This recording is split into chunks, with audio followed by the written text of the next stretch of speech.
अस्सलामुअलैकुम। तो कैसे हैं आप सब लोग? उम्मीद करती हूँ कि आप सब लोग खैरियत से होंगे। मैं भी अल्हम्दुलिल्लाह बिल्कुल ठीक हूँ। तो बस ये है जी मॉर्निंग का व्लॉग, और बस नाश्ते से फ्री होने के बाद सुकून से जो है ना भाई के साथ जो है मुझे जाना था एक जगह काम से। तो अब ये है कि वो काम में आप लोगों को इंशाल्लाह आगे जो है ना मेरे बहुत अच्छे अच्छे व्लॉग्स आने वाले हैं, तो आप लोग भी खुश हो जाएंगे। और कुछ मैंने अपने बच्चों की खुशी के लिए थोड़ा बहुत किया है कि इंशाल्लाह बच्चे बहुत खुश होंगे। तो देखें, ज़ाहिर है बच्चों के लिए ही मुझे करना है, और अब मेरी हिम्मत जो है ना वो बच्चे हैं। तो बस इसलिए जो है ना मैंने सोचा कि क्यों ना बच्चों को भी एंटरटेन किया जाए और साथ साथ आप लोगों को भी एंटरटेन किया जाए, ताकि आप लोगों को भी वीडियो देखने में अच्छा लगे, मज़ा आए, ना कि आप लोग स्किप करके देखें, तो इन्जॉय करें। तो बस ये है जी, समझ लें 12-1 का टाइम था। तो हम लोग जा रहे हैं, कहाँ गए थे वो मैं आगे चल के इंशाल्लाह बताऊंगी, लेकिन अभी फ़िलहाल थोड़ा सा सस्पेंस रहने देते हैं। तो बहरहाल ये है कि इसी तरह से अपनी लाइफ को जो है ना वो एंजॉय करना चाहिए। हाँ, मुझे पता है मुझ पे बहुत बड़ी टेंशन है, इसमें भी जो है ना अल्लाह की बेहतरी है। तो ठीक है, अब ये हम जहाँ पहुँचे हैं ये जगह आप लोगों को देख के अंदाज़ा हो गया होगा कि मैं कहाँ गई हूँ। तो जी मैं गई थी अहबाब स्वीट्स पर, ठीक है। तो वहाँ जो है ना बस मैं किसी काम से गई थी। अब आप यहाँ पर पहले एंजॉय करें, यहाँ पे केक्स और जो है ना वो ब्राउनीज़ वगैरह ये एंजॉय करें, क्योंकि यहाँ पर इतनी सारी कोई जो है ना क्वांटिटी रखी हुई थी और हर तरह के फ्लेवर्स रखे हुए थे कि समझ में नहीं आ रहा था लें तो लें क्या। तो अच्छा, जो लेने गए थे मेन तो पहले वो था कि जो हमें लेना था। तो बस यहाँ पे अब आप ये देखें बहुत सारी मिठाइयाँ, और मिठाइयाँ जो है ना, खैर मैं मिठाइयाँ खाती हूँ लेकिन इतने शौक़ से नहीं, बस खा ली। लेकिन ये है कि कभी मना नहीं करा मिठाई के लिए, लेकिन ये भी नहीं है कि बहुत ज़्यादा उससे खा ली हो।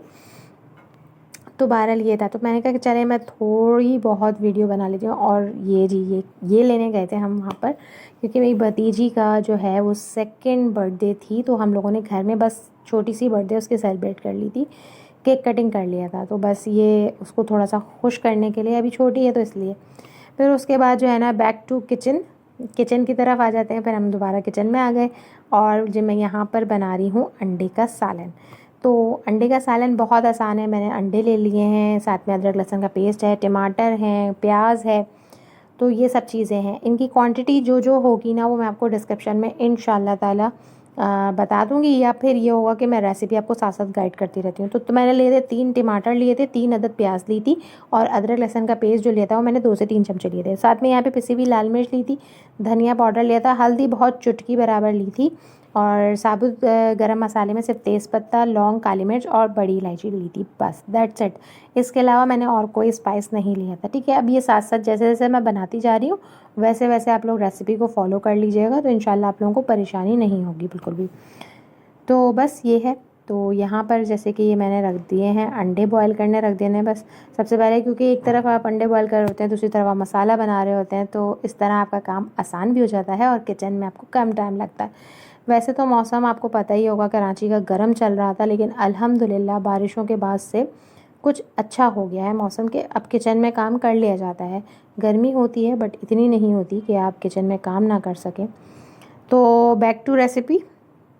तो फिर यहाँ पर आ जाते हैं, और यहाँ पर मैंने एक पैन में ले लिया है ऑयल तकरीबन मैंने लिया है आधी प्याली, या आप अगर अपने हस्बे ज़रूरत अपने हिसाब से, जैसे अगर आप कम खाना पसंद करते हैं तो कम ले लीजिएगा, और अगर और बढ़ाना चाहते हैं क्वांटिटी तो आप 1 प्याली पूरे करके ले सकते हैं। मैंने यहाँ पे फ़िलहाल आधी प्याली ले लिया था। साथ ही वो जो 3 अदद प्याज ली थी, दरमियाने साइज़ की जो 3 अदद प्याज होती है, मैंने वो कटिंग करी हुई थी, तो उसको मैंने कर लेना है हल्का ब्राउन। मतलब बहुत ज़्यादा आपने जला नहीं देनी होती, थोड़ा सुनहरा कलर जो होता है वो वाले कलर की आपने ब्राउन कर लेनी है। तो उसके बाद बस झटपट ये समझ लें, ये अंडे का सालन जो होता है ना ये बहुत झटपट तैयार होता है, तले हुए अंडों का सालन। तो यहाँ पर प्याज ब्राउन करके आपने सिंपल प्याज निकाल लेनी है।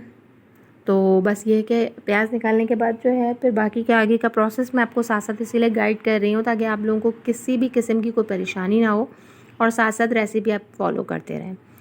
तो बस सिंपल जैसे हम नॉर्मली कौरमा वगैरह के लिए हम प्याज निकाल लेते हैं और प्याज को फिर पीस लेते हैं, तो बस वैसे ही हमने करना है कि प्याज हमने निकाल लेनी है, एंड देन उसके बाद उसको आपने ग्राइंड कर लेना है ताकि उसका बिल्कुल फ़ाइन प्यूरी बन जाए, ठीक है।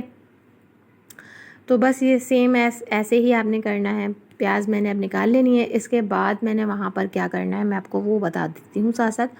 ऑयल में मैंने साथ में जो है ना साबुत गरम मसाले डाल दिए थे और साबुत गरम मसालों को थोड़ा सा भून लिया था कि उसकी ज़रा अच्छी सी स्मेल आती है ना वो आ जाएगी। बस देखिए इतनी ही बस प्याज ब्राउन करनी है, इससे ज़्यादा मत कीजिएगा, इससे ज़्यादा करेंगे तो जल जाएगी प्याज। ठीक है, बैक टू रेसिपी कि अब आपने क्या करना है कि जो है ना यहाँ पर आपने जो है वो साबुत गरम मसाले डाल देने हैं। जैसे कि मैं आपको जो जो बताती जा रही हूँ, जैसे कि उसमें थी लौंग थी, काली मिर्च थी और तेज़पत्ता था और बड़ी इलायची थी। वो चारों की चारों चीज़ें हमने इसमें डाल दी हैं। उसके बाद हमने इसमें अदरक लहसुन भी डाल दिया था। तो वो सब चीज़ें अच्छे से आपने भून लेनी है और भुनाई अच्छी करनी है। उसके बाद आपने जब अदरक लहसुन की स्मेल थोड़ी सी ख़त्म हो जाएगी और बहुत अच्छी सी स्मेल आने लगेगी, तब आपने ये सारे जो स्पाइसेस हैं ना ये डाल देने हैं, जिसमें पिसी हुई लाल मिर्च है, हल्दी है, नमक है और साथ में धनिया पाउडर है। और हल्दी बहुत चुटकी बराबर डाली है। ठीक है, ताकि हमारा जो सालन है ना उसका कलर येलो टोन की तरफ ना जाए, रेडिश की तरफ जाए। ठीक है, तो ये चीज़ें भी पॉइंट टू पॉइंट आपको अगर बताते जाए ना, कोई भी आपको गाइड कर रहा है, अगर वो आपको पॉइंट टू पॉइंट एक एक चीज़ बताएगा तो वो आपको रेसिपी इजीली समझ में आ जाएगी। तो इसीलिए मैं बस एक एक चीज़ आपको बता रही हूँ कि ताकि मैं हमारे यहाँ किस तरह बनता है, तो बस उस हिसाब से मैं आपको बता रही हूँ। तो बस ये है कि तो इसमें थोड़ा सा पानी डाल दिया था कि ताकि मसाला आपका नीचे से लगे नहीं, पक जाए। ठीक है, जलने से बेहतर होता है कि आप उसमें हल्का सा पानी डाल दीजिए, चाहे एक टेबल स्पून या 2-3 चमचों के बराबर आप इसमें पानी डाल देंगे तो उससे बड़ी अच्छी बुनाई हो जाती है। तो अब यहाँ पर आ जाते हैं, ये मैंने कर ले रही है, प्याज ठंडी हो गई थी तो इसको मैंने कर लिया है, पीस लिया बिल्कुल फाइन पेस्ट में। तो ये फ़ाइन पेस्ट आपने बिल्कुल बहुत अच्छे से पीस लेना है, ताकि इसकी जो साबुत रह जाती है ना तो फिर वो आपके जो खाने में ना मज़ेदारी नहीं आएगी। ठीक है, तो बस इस चीज़ का ये छोटी छोटी सी टिप्स होती हैं, अगर आप इनका ख्याल रखेंगे तो इंशाल्लाह रेसिपी बहुत अच्छी बनेगी।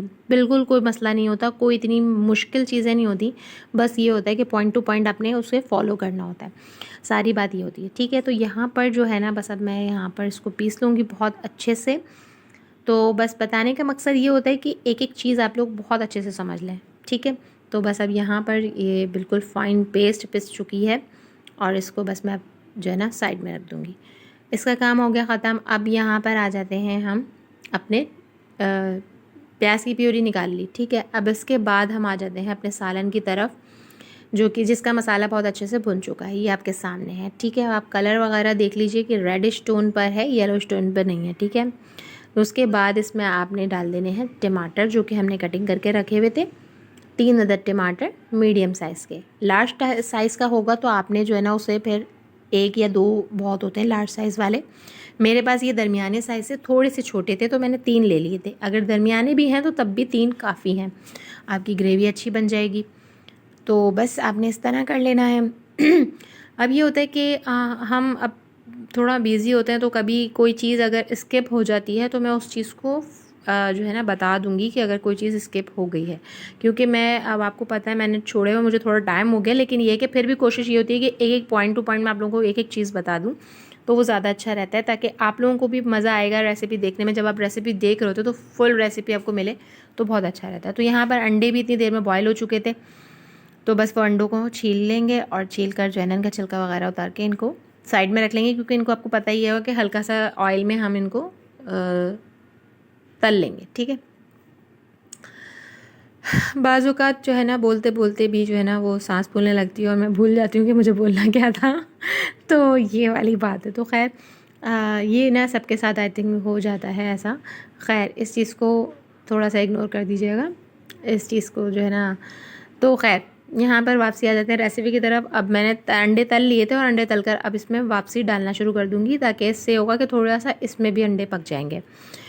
तो खैर पके हुए तो हैं, लेकिन ये है कि फ्लेवर ज़रा अच्छा सा सालन का भी फ्लेवर अंडों में मिक्स हो जाएगा। तो बस आपने इसमें डालकर इसे छोड़ के अंडों के सालन को आपने होने देना है। ठीक है, साथ में आपने ऊपर से पिसा हुआ गरम मसाला डाल देना है और हरा धनिया डालकर इसको आपने दम पे रख देना है। बिल्कुल दम वाली जो आंच होती है उस पर रख दीजिएगा, सिंपल, ज़्यादा कुछ भी नहीं मेहनत करनी है, और ढक कर रख दीजिएगा। तो बस इसी तरह लाइफ चलती रहती है। देखें मैं तो जानती हूँ लाइफ का जो मज़ा है ना वो आपको इसी तरह से एंजॉय करना पड़ता है। जो हो गया टेंशन अगर मैं लिए बैठी रहूँ ना तो मैं अपने बच्चों को नहीं देख पाऊँगी। सारी बात ये है, बच्चों को भी देखना है, सब चीज़ें हैं, बच्चों की ज़िम्मेदारी है, तो उसको मुझे अच्छे से प्रॉपर तरीके से निभाना है, ताकि मैं अल्लाह के सामने भी सुरखरू रहूँ और अपने शौहर के सामने भी, कि वो जो है ना बाद में बस मेरे लिए कोई गिल्ट ना रहे कि भाई मैं अपने बच्चों के लिए कुछ नहीं कर सकी। तो इसलिए बस कोशिश होती है कि बच्चों को खुश रख सकूँ। तो बस रेसिपी हमारी पूरी डन हो चुकी है और बहुत ही कोई मज़े का सालन बना था। उसके बाद हमारी आउटिंग शुरू हो गई, हम फिर निकल लिए। तो बस ये होता है कि जो है ना मेरे बहन भाई जो है ना माशाल्लाह से वो मुझे इतना कोई सपोर्ट करते हैं ना कि कोई बस ऐसा होता है मुझे खाली नहीं बैठने देते हैं। कभी कहीं ले जाते हैं, कभी कहीं ले जाते हैं, तो उससे ये होता है कि मैं थोड़ा सा मसरूफ़ हो जाती हूँ, मेरा दिमाग थोड़ा फ्रेश हो जाता है। तो ये वाली बात है। तो खैर बस यहाँ पर ये घूम फिर के जो है ना, आपको पता है ट्रैफिक एक तो कराची का इतना कोई जाम हो जाता है ना, और मुझे जो है ना सबसे ज़्यादा उलझन होती है जब ट्रैफिक जैम होता है। तो सारी बात ये है। तो बस ये है कि पर ये मस्जिद है इसकी, मैंने कहा चले मैं आप लोगों को दिखा दूँ। बहुत अच्छी मस्जिद थी, तो मुझे भी बहुत अच्छी लग रही थी, तो मैंने साथ साथ वीडियो शूट कर ली। तो देखें कहते हैं ना कि खूबसूरती बस खूबसूरती देख कर ना बस दिल चाहता है बस फ़ौरन से उसको कैप्चर कर लें। तो बस वही वाली चीज़ थी, तो अच्छी लगी मस्जिद, तो मैंने आप लोगों के साथ भी शेयर कर ली वीडियो में। अच्छा जी, तो अब आप लोगों ने बस एक चीज़ याद रखनी है कि आप लोगों ने मुझे दुआओं में याद रखना है, और मेरी वीडियो को लाइक शेयर सब्सक्राइब लाजमी करना है, और कमेंट्स करना मत भूलिएगा।